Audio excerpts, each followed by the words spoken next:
একটা কথা কোনোদিন ভেবে দেখেছেন? আপনার সাথে প্রতিদিন প্রতিনিয়ত কিন্তু গেম চলছে।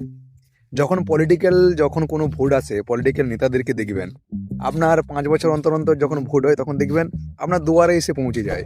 কোনো ভালো রাজনীতি যারা ভালো নামডাক আছে, সেলিব্রিটি এখন তো প্রচুর রাজনীতি করছে আমাদের ওয়েস্ট বেঙ্গলে। তারা দেখবেন রাস্তায়, রাস্তায় বেরিয়ে পড়ে একদম আপনাদের বাড়ির পাশে এসে বলে আমাকে ভোট দাও। কোনোদিন দেখেছেন মাঝখানে কোনোদিন বছরে বা ২ বছর ৩ বছর অন্তর আপনার সঙ্গে দেখা করতে এসছে, আপনার এলাকাতে কি প্রবলেম কেউ দেখতে এসছে? কখনোই আসে না। তার কারণ হচ্ছে যখন কোনো সেলিব্রিটিকে আপনি আপনার প্রোগ্রামে কোনো পুজো পার্বণে যখন আপনি আনবেন তখন ১ লাখ, ২ লাখ, ৫ লাখ, ১০ লাখ টাকা নেয়। কারণ সে জানে যে এই ইনকামে আমার ফ্যামিলি, আমার যে স্ট্যাটাস সেটা মেনটেন থাকবে।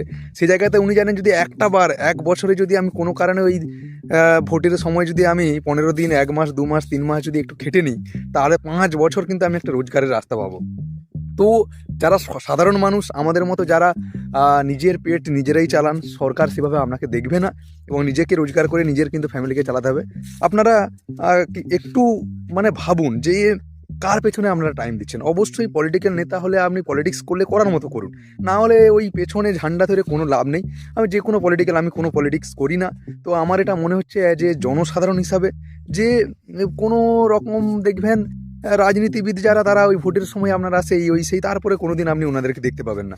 যার ফেস দেখে আমরা জীবনে ভোট দিতে যাই, সেই জায়গাতে কিন্তু ওনাদের পাত্তা পাওয়া যায় না, বিশেষ করে তো সেলিব্রিটিদেরকে। তো আপনারা একটু কেয়ারফুল হন, কারণ পেট আপনার, রোজগার আপনার, ঝান্ডা ধরে কোনো লাভ নেই। করলে করার মতো করুন, ভালোভাবে করুন। ওকে, থ্যাংক ইউ।